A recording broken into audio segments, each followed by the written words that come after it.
Olá, no ar o Café com Conversa. Essa proposta é de um programa que aborde temas da atualidade e é um programa desenvolvido em parceria com a Secretaria de Comunicação, a editora da Unicamp e a Casa do Professor Visitante, que é o café onde nós estamos. A ideia é justamente essa, né? Bater papo, conversar, trocar ideias, tomar um café, tomar uma água.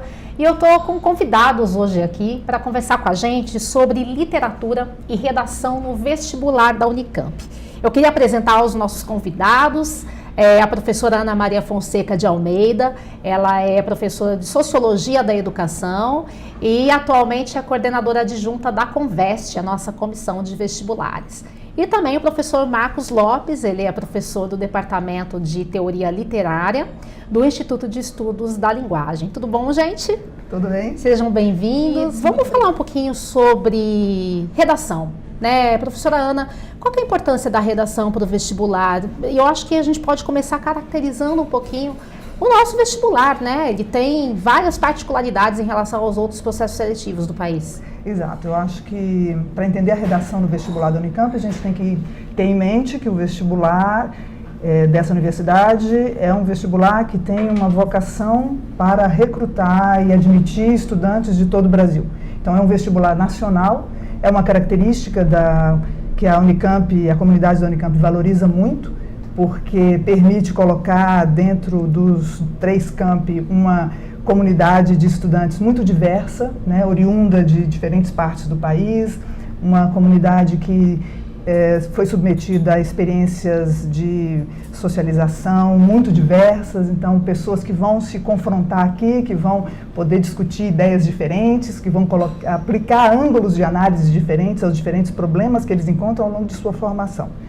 Então, nesse sentido, a redação e todas as provas do vestibular, elas têm como princípio geral propor um tipo de relação com o conhecimento que permita, né, aos estudantes apresentarem aquilo que eles aprenderam ao longo de todo esse trajeto de formação e que ofereça a eles a possibilidade também de apresentar a sua melhor performance. Então, são questões, são provas organizadas a partir de um currículo geral, que é o currículo nacional, o currículo que todos os professores do ensino médio consideram como aquilo que o estudante do ensino médio deve aprender, né? Então, são provas que não têm um recurso a regionalismos muito específicos, que vão tratar de detalhes do detalhe de determinadas áreas do conhecimento. São provas sem pegadinha, né? E no contexto dessas provas, né, no meio dessas provas, uma parte muito importante da avaliação é reservada à redação, que responde por 20% da nota. A redação é vamos dizer assim, uma bandeira desse vestibular, né? É um vestibular que acredita que escrever bem é uma característica fundamental. Para todas as áreas, né, Isso, professor? para todos os profissionais de todas as áreas, né? É o que permite as pessoas poderem exercer o seu trabalho para além do contexto local, do contexto imediato, né, no qual elas se encontram, extrapolando para além da relação que você pode estabelecer com o outro simplesmente porque você está próximo dele, né? É por meio da escrita que a gente se comunica para fora da empresa onde eu trabalho, da escola onde eu trabalho, da região onde eu trabalho, né? Da cidade onde eu trabalho, do país onde eu trabalho. É por meio da escrita que a gente se engaja em redes, claro, que vão permitir o avanço profissional. Isso vale para a engenharia, isso vale para a medicina, sim, isso vale para os professores, isso vale para o químico, não é verdade? Sim. Professor Marcos. Sim, acho que a redação, na verdade, ela tem um papel fundamental, que é dar uma ênfase à formação do cidadão, né? Não é apenas, digamos, um domínio técnico da palavra, né?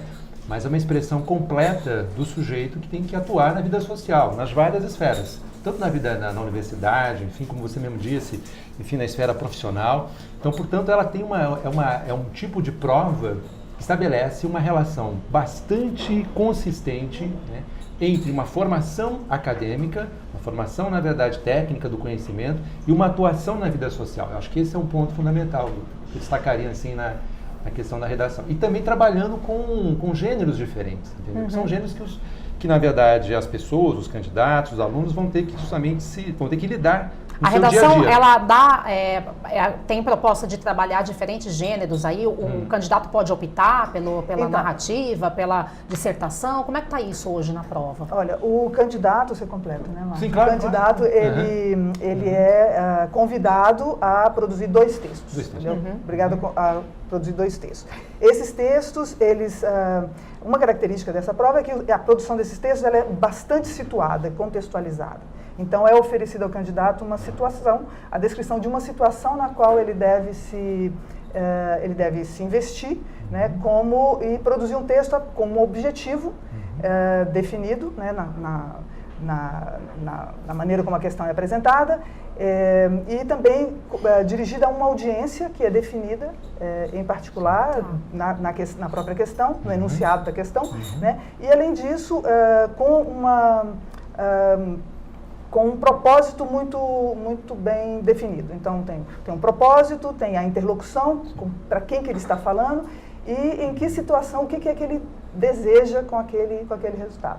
A questão dos gêneros ela é muito importante porque essa redação, ao variar bastante o tipo de texto que é pedido, né, que é solicitado aos candidatos, ela também abandona aquela prática mais tradicional, mais antiga, que consistia em esperar que o candidato apresentasse o resultado de um treinamento, para um tipo de texto exclusivo, sabe? Então, né, a gente vivenciou durante muito tempo, né, nos cursos de português e redação, aquilo que, sei lá, muita gente aqui deve ter vivido isso. Vamos treinar o que é uma dissertação. Dá um exemplo, argumentação, né? Enfim, tem toda aquela ordem de estrutura de texto. Né? Aí fica uma produção de texto muito mecanizada, abstrata, né? E que impede que as pessoas realmente apreendam isso que o Marcos falou, quer dizer, o que é importante na escrita, né? O importante é a relação que você consegue estabelecer com o outro, né? Que é uma relação durável, diferente da comunicação oral. Sabe, professora, eu me lembro que, né, pegando um gancho aí nessa discussão, no dia 5 de agosto aconteceu um encontro aqui na Unicamp com professores do ensino médio, assim, foram quase 600 professores do ensino médio que estiveram aqui para participar de oficinas de várias disciplinas, né, promovidas pela Conveste. O professor estava justamente ministrando a oficina de língua portuguesa. Eu me lembro que quando a nossa equipe entrou, me chamou muito a atenção porque seu primeiro comentário no dia foi, olha, existe um mito que a correção de prova de português e redação é subjetiva. Há um mito da subjetividade da correção de prova de vestibular na área de humanidades. O professor estava se referindo mais, no caso, ao português e redação. Eu queria que você comentasse um pouquinho com a gente sobre isso, assim, porque eu me lembro que os professores realmente, assim, concordaram com isso, né? Que existe realmente isso, e como que eles poderiam levar essa informação para os alunos, enfim.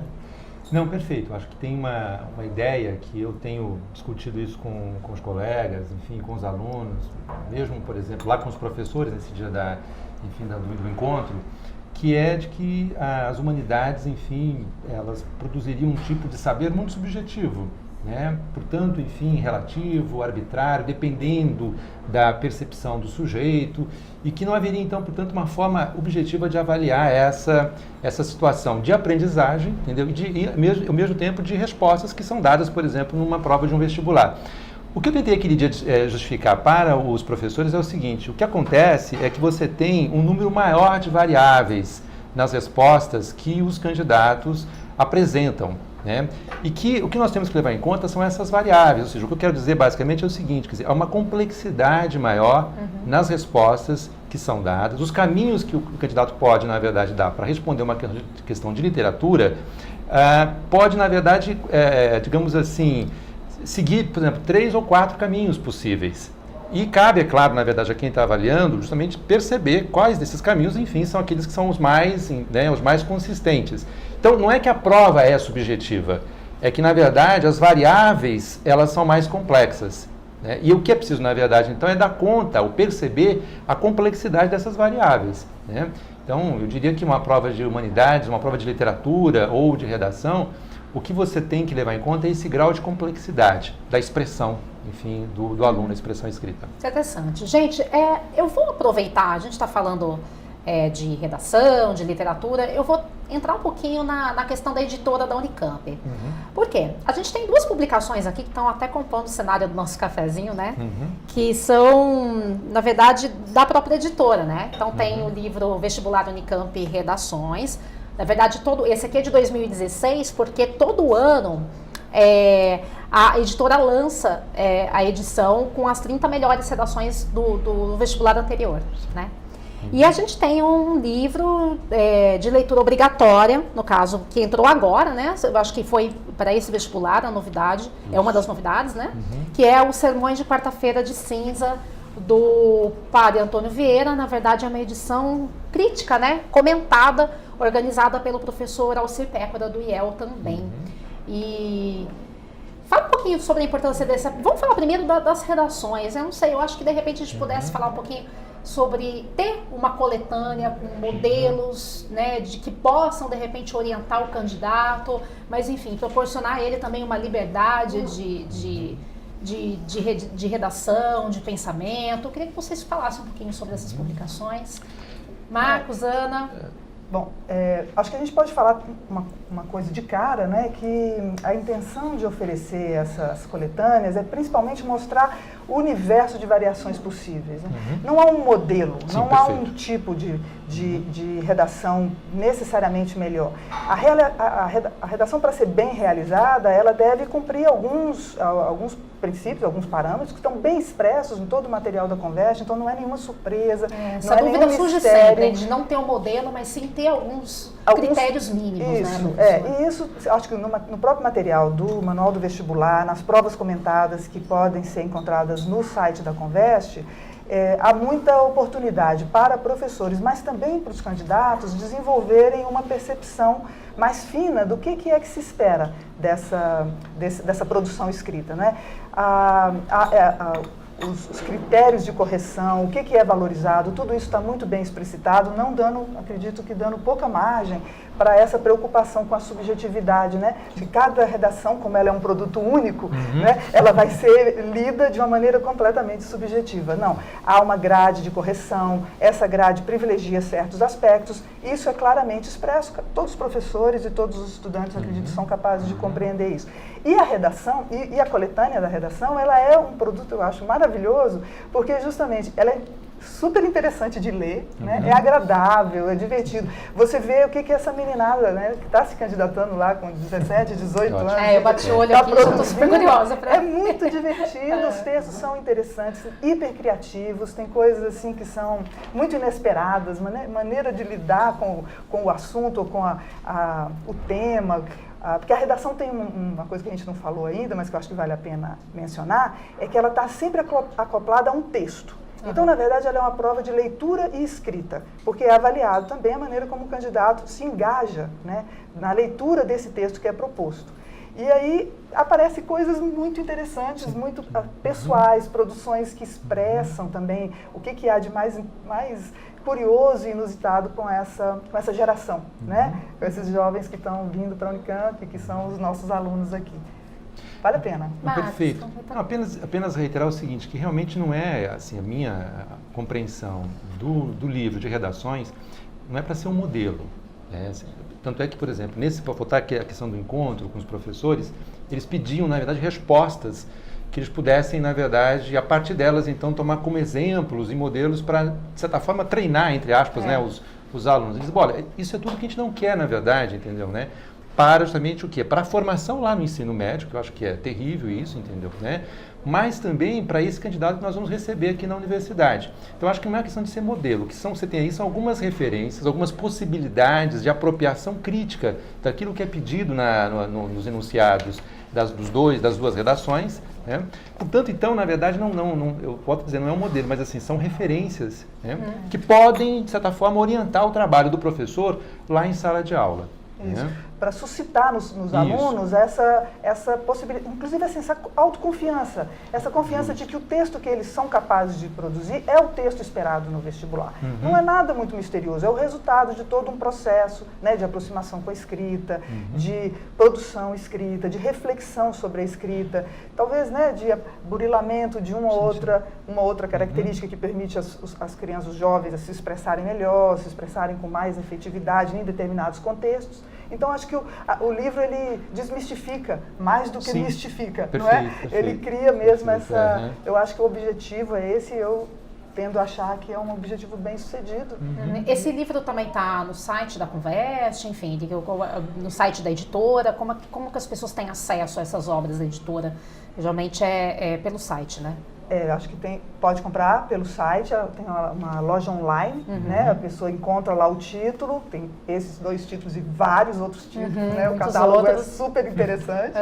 E aí as pessoas, então, encomendam e chega lá bonitinho na casa delas. Isso aí, um deles é os Sermões de Quarta-feira de Cinza, que eu já comentei, né, professor Marcos? Vamos falar um pouquinho das obras, né, escolhidas para o vestibular. A gente tem 3 obras novas neste ano, e Sermões é uma delas, né? Sim, nós temos em 2018 mais 2 títulos. Um é O Espelho, do Machado de Assis, um autor do século XIX, enfim, canônico, dispensa comentários, né?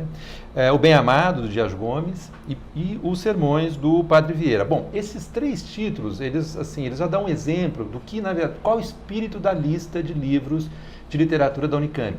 E que espírito é esse? Primeiro, é uma lista que contempla obras de um amplo arco assim, temporal, começa ali no século XVI com Camões e vai até a segunda metade do século XX com, por exemplo, em 2019, com a Ana Cristina César, com a obra A Teus Pés, né?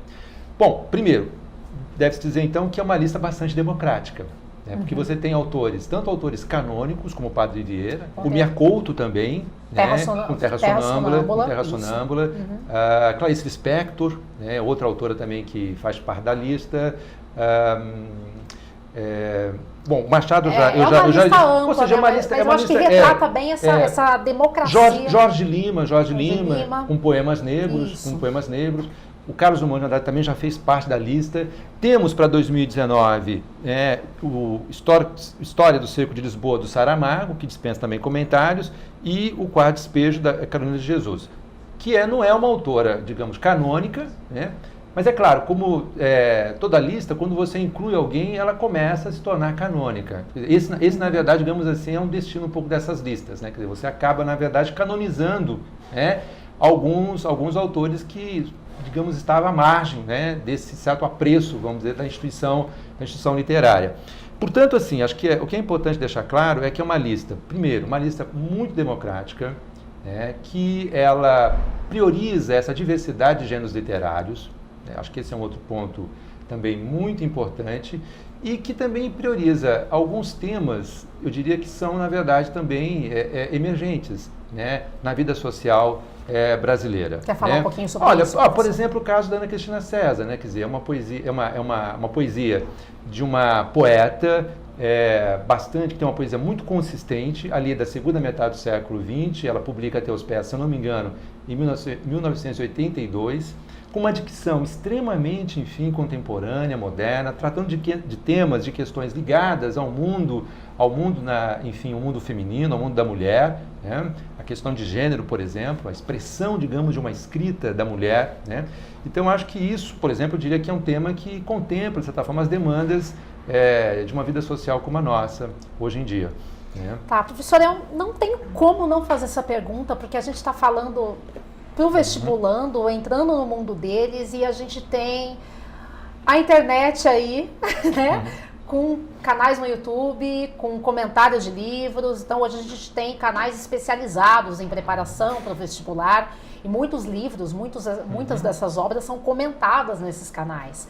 E os estudantes acabam recorrendo a esses vídeos, né? Como que vocês veem isso? Enfim, isso não é suficiente para essa preparação? Ou é? É um estímulo, eu diria um estímulo muitas vezes bastante criativo, que pode justamente ser um bom canal, vamos dizer assim, indutor para a leitura efetiva da obra, né? É suficiente? diria que não. É necessário? Eu acho que sim. Eu acho que é necessário e é muito importante, né? Eu andei dando uma olhada nos blogs, né, nos youtubers que fazem esse trabalho, eu achei muito interessante. E achei que eles fazem um trabalho de criar um contato entre esse público jovem e as obras literárias numa linguagem, numa linguagem muito comunicativa, enfim, com dicas, assim, bastante às vezes assim inteligentes e criativas. Então eu não vejo um problema nisso. Por quê? Porque no meu modo de entender, quer dizer, a lista de livros da Unicamp ou a prova de literatura, o que ela pede ao candidato é que ele tenha uma experiência efetiva da obra literária, que ele não se baseie em resumos, que é, digamos, uma prática muito habitual, e também que ele não se paute também por aquela, digamos, velha historiografia literária, ou seja, períodos literários, né? O barroco, o arcadismo, o romantismo, o modernismo, onde você acaba aprendendo certas nomenclaturas, né, certos conceitos, mas que não te dão condições de uma leitura realmente, de uma leitura crítica e de uma apropriação, né, digamos, bastante criativa e inteligente do texto literário, né? Então, os blogs, pelo menos aqueles que eu pude, na verdade, ler, a impressão que eu tenho é que eles fazem um resumo da obra. Sim, fazem, como qualquer professor que entra em sala de aula e conta um pouco da história, né? Mas, nesse ato de contar a história, é claro que eles apresentam algumas questões que podem suscitar o interesse. Agora, não sei se você concorda. Eu concordo totalmente. Contextualiza, mostra o interesse, a importância. Por que é importante ouvir aquela voz, ler aquele autor? O que ela nos acrescenta, né? Eu acho que as pessoas, os jovens, eles também... Eu não acredito que haja uma rejeição à leitura, sabe? Talvez um pouco de rejeição à leitura para o vestibular. Então, talvez um complemento blog, aí, né? Uma coisa casada. E o blog meio que, vamos dizer assim, trapaceia isso, né? Fala, olha, tem um jeito bacana aqui, vamos conversar entre nós sobre esse livro, vamos conversar entre nós sobre essa história, sobre essa autora. Eu acho que é uma experiência bacana que acrescenta, eu não vejo oposição. Legal, gente, já que a gente está falando em conversa, eu tenho que dizer que a gente tem uma plateia acompanhando a gravação do programa. A proposta é justamente essa, a gente está fazendo essa gravação na casa do professor visitante, no nosso café. E eu não quero ser a única interlocutora do pessoal aqui, eu queria abrir, né, para possíveis perguntas da plateia também. Então, quem tiver pergunta, puder dar um alôzinho para a gente ir trocando uma ideia com os nossos convidados. Passa o microfone para ela, Vicky, por favor. Eu acho que seria legal você falar o seu nome, de onde você é, né? Se apresentar rapidamente aí. Bom, meu nome é Mallory, eu sou estudante de estudos literários aqui na Unicamp, também tenho um canal literário no YouTube, então faço parte do BookTube. E a minha pergunta, que eu vejo que é algo que abrange, né, a curiosidade de muitos vestibulandos, é quanto à escolha das obras, como ela é feita, porque são livros, assim, às vezes até específicos, então como que é feita essa escolha das obras obrigatórias? Professor, quer responder a pergunta? Sim, acho que em parte eu respondi a pergunta da Mallory, né? Acho que o critério principal é essa diversidade de gêneros literários, né? Que você consiga abarcar o maior número possível de expressões artísticas, ficcionais, nos gêneros que nós conhecemos. Acho que o primeiro passo é esse, entendeu? Né? O segundo é contemplar autores num período histórico bastante diverso e bem distinto, né? Ou seja, autores que têm um diálogo expressivo com o passado cultural e literário. Por quê? Porque a literatura, ela na verdade é um organismo vivo. Ela não é um conjunto de livros individuais, de expressões individuais. Até pode ser pensada nessa perspectiva, mas essas expressões individuais, elas dialogam com um passado muito vivo, que é a tradição literária. Então, de um lado, quer dizer, o critério é esse, é olhar para essa tradição literária, naquilo que ela tem de mais, digamos assim, potente, de mais forte.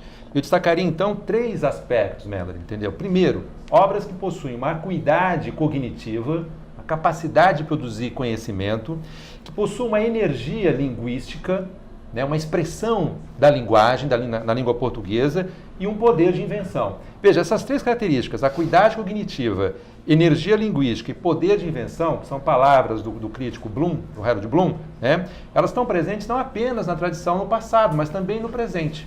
Né? Eu acho que esse é um ponto que a gente leva em consideração quando tenta compor, digamos, uma lista. E por que uma lista? Porque o repertório de literatura ele é extenso. Eu acho que nós teríamos que ter, sei lá, quantas vidas para ler todo o repertório literário. Então é preciso fazer escolhas.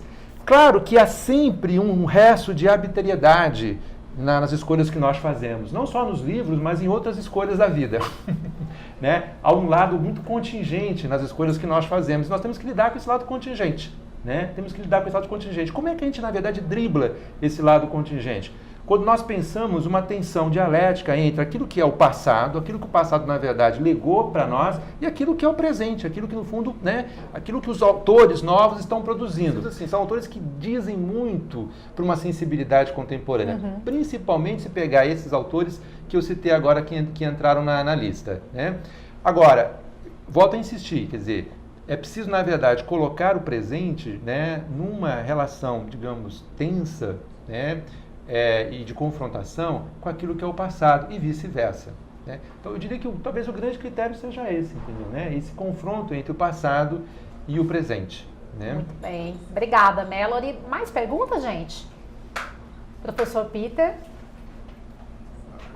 Bom, Pode eu se sou apresentar, professor. Peter Schultz, eu sou secretário de comunicação, mas aí eu não ia perguntar nada, mas instigado aqui pela pergunta anterior, dos critérios da escolha, e também numa fala de que a lista é um processo de canonização. Né? Um outro processo de canonização da literatura é o Prêmio Nobel. Né? E o último foi dado de literatura a Bob Dylan. Isso significa que talvez tenhamos no futuro Caetano Veloso, Chico Buarque na lista? Ótima pergunta, ótima. Ok, vamos só um minutinho, gente. Ok, e aí, quem que vai responder essa pergunta, o professor Peter? O professor. O professor Marcos, acho que gostou da... Ótimo, não, a pergunta é ótima, Peter. Você sabe que um professor perguntou, né, fez essa pergunta também para mim, se não seria possível incorporar, enfim, cantores brasileiros. Olha, a Federal do Rio Grande do Sul, ela já incorporou na sua lista de obras o disco do Tom Jobim e da Elis, Tom e Elis. Né? Eu particularmente não vejo nenhum problema em incorporar, na verdade, enfim, autores que trabalharam de forma expressiva com a língua portuguesa, seja o Tom Jobim, o Caetano Veloso, o Chico Buarque. Então, nessa perspectiva, para mim, não há nenhum empecilho, não tem nenhum, assim, digamos assim, prurido, assim, elitista, de que não, temos que conservar apenas, digamos, a alta literatura ou a alta cultura para trabalhar com essas distinções, né? O que eu acho é que se é para a gente fazer, de fato, jus à ideia de diversidade, né, cultural, literária, então é preciso que esses autores eles façam parte do repertório de formação dos alunos e que esse repertório, ou seja, esses autores sejam confrontados com outros autores, inclusive autores com estilos muito distintos e muito diferentes. Eu acho que é essa confrontação, ao meu ver, eu estou usando a palavra tensão, porque eu acho que é um pouco essa mesma, digamos assim, a ideia central. Quer dizer, eu acho que essa confrontação, essa disputa, essa luta, vamos dizer assim, entre os autores, sejam os vivos e os mortos, é que dá energia à expressão literária. Então, eu particularmente não veria nenhum problema.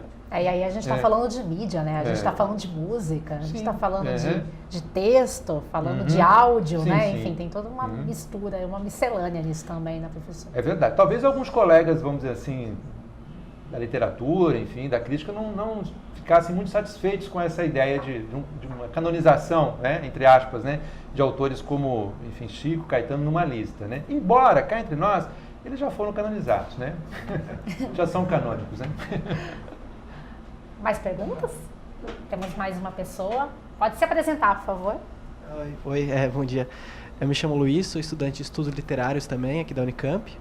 A minha pergunta é mais um pouco em relação à redação. Eu soube que alguns exemplos de redações do vestibular, eles apresentam, os bons, né, redações, eles apresentam uma certa uma relação com a literatura. Então, às vezes, os alunos citam obras literárias, os escolhidos mesmo pelo vestibular. Eu queria saber como é que essa intertextualidade com a literatura e a redação podem beneficiar, né, a prova em si. Vou jogar para a Ana essa, hein? Eu respondo uma parte, Marcos completa. Luiz, obrigada pela pergunta. Eu vou me atrever a jogar essa pergunta para a professora Ana de Almeida. Eu começo a responder e o Marcos continua. Eu penso que toda produção escrita, ela também é testemunho de uma história de leitura, não é?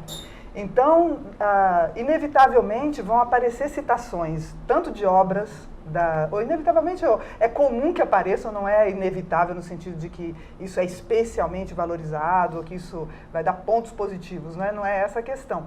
Mas se a história de leitura do candidato ela aparece de alguma maneira, tanto pela mobilização dos próprios textos que foram indicados para leitura no vestibular, mas também por outras experiências de leitura, eu acredito que provavelmente esse texto vai ter uma qualidade um pouco particular, não é? E que isso vai ser apreciado. Então, acho que há vários caminhos aí de se chegar, como vai mostrar bem os exemplos que aparecem na coletânea, né? Há vários caminhos de se chegar a um bom texto para o vestibular e esse é um deles, né? A mobilização daquilo que foi lido antes, de tudo que se apreciou, né? Tanto na escola quanto fora dela, né? Professor?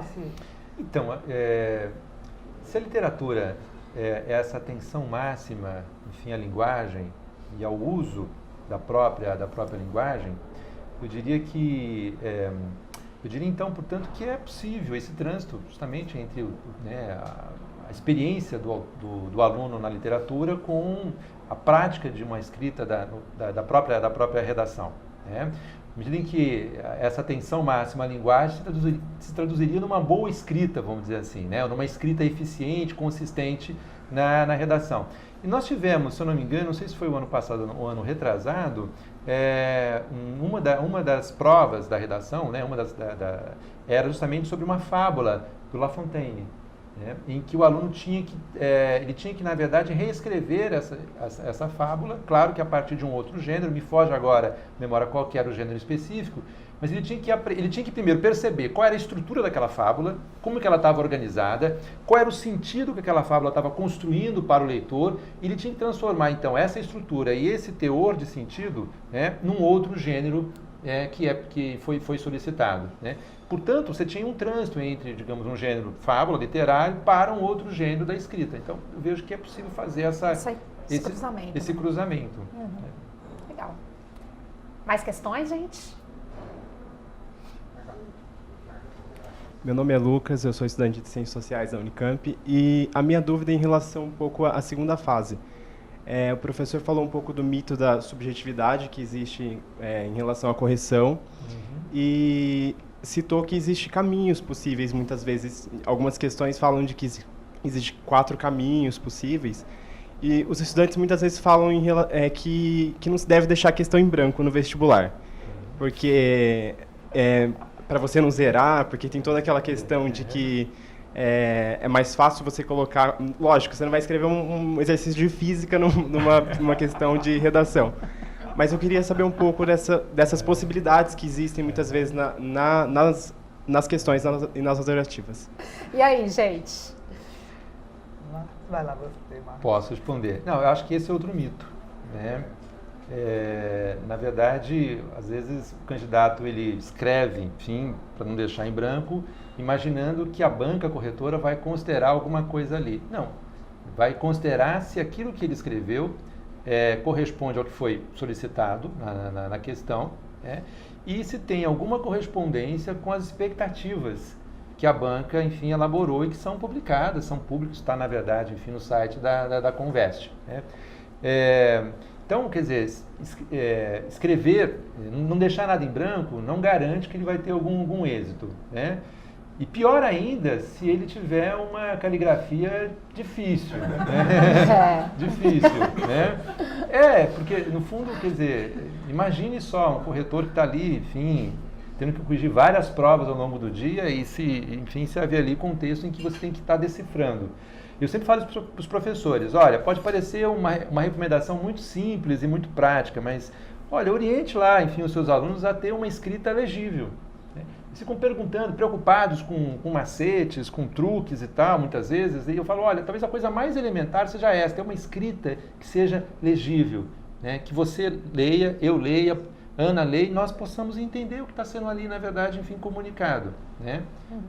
A clareza sempre Sim, clareza, fundamental, inclusive clareza, na letra. Clareza na letra e clareza nas ideias. Nas ideias. Ana, quer comentar alguma coisa? Eu acho que tem um aspecto das questões ditas dissertativas ou abertas, que que eu acho que a gente recebe uma população de candidatos muito bem preparada, muito bem preparada. E às vezes a pessoa se trava ali na frente da questão, achando que tem um jeito absolutamente correto de fazer aquela questão. E às vezes deixa de responder porque talvez a ideia ali não está organizada da maneira como ele acha que o outro vai ler, não é? Então, acho que complementando isso que o Marcos falou, eu diria também assim, que as pessoas não se travem tanto, mas que leiam e se apropriem da questão e tentem responder, mobilizando tudo aquilo que aprenderam, porque aprenderam muita coisa. Então, provavelmente, talvez a questão não venha exatamente como ele estudou no livro, essa que às vezes é o motivo de travar muita gente, mas um minuto ali de respiração profunda, sabe? Às vezes a pessoa consegue recuperar, né, de toda essa bagagem, tudo isso que acumulou, um princípio, né, de deslindar ali aquele problema e apresentar uma resposta que seja à altura da questão. Né? Então também tem esse negócio que eu acho que a pessoa tem que se soltar um pouco e arriscar ou ter confiança, né, no todo esse trajeto que ela vivenciou. Essa tranquilidade, essa serenidade é mais parece difícil, mas é mais uma dica importante aí para o candidato, né? A professora tem também... Eu daria uma outra dica para que ele tomasse, enfim, atenção. Quer dizer, há duas práticas recorrentes, né? Que ou o candidato ele faz uma espécie de paráfrase dos excertos que são colocados na prova, ou ele faz uma paráfrase, na verdade, do enunciado. Ou seja, ele retoma aquilo que está lá no excerto, aquilo que está lá no enunciado, sem efetivamente responder aquilo que foi perguntado. Com isso, é claro, ele não deixa nada em branco. Ele preenche tudo. Então, ele acha que com isso ele vai ganhar alguma coisa. Não. Simples paráfrase, ou paráfrase do excerto ou do enunciado, na verdade, quer dizer, não significa que ele respondeu aquilo que foi solicitado. Acho que isso, na verdade, é uma prática, por incrível que pareça, muito comum de verificar nas provas. De verificar. E ela muitas vezes deriva desse medo, Justo, sabe? perfeito. É o medo de falar o que sabe. Então eu vou repetir o que já está ali porque garanto alguma coisa. Aí você perde a chance, né, de apresentar ali a sua ideia, a sua visão daquilo tudo que você estudou. E como a gente tem esse vestibular que não é muito particularista, em geral as grandes ideias, as grandes questões, a maioria esmagadora dos nossos candidatos passou por ela, de uma maneira ou de outra, ao longo da sua formação, no ensino médio, no terceiro ano, passou por ela. No cursinho popular, passou por elas. Em geral passou, então em geral ele tem algo a oferecer em resposta, né? Basta... Acho que exercitar essa autoconfiança, se soltar um pouco, que a coisa vai. Isso aí, eu acho que está super respondida a pergunta, né? Gente, por incrível que pareça, o tempo passou super rápido. E a gente está praticamente no fim do programa Café com Conversa, dessa primeira edição. E hoje a gente conversou sobre a literatura e redação do vestibular da Unicamp, com 2 convidados. Eu participei com a professora Ana de Almeida, ela é coordenadora adjunta da Conveste, e também o professor Marcos Lopes, do Instituto de Estudos da Linguagem. Queria agradecer imensamente a companhia de vocês nessa mesa, nesse café, nesse bate-papo descontraído, agradecer a plateia também, muito participante, e dizer que o Café com Conversa, o próximo, já tem data marcada, viu? É no dia 20 de setembro, a gente vai falar sobre reforma trabalhista. E é aqui mesmo, na casa do professor visitante, lembrando que esse programa é uma parceria entre a Secretaria de Comunicação, a editora da Unicamp e a própria CPV, o café onde nós estamos hoje. Muito obrigada e até o próximo Café com Conversa.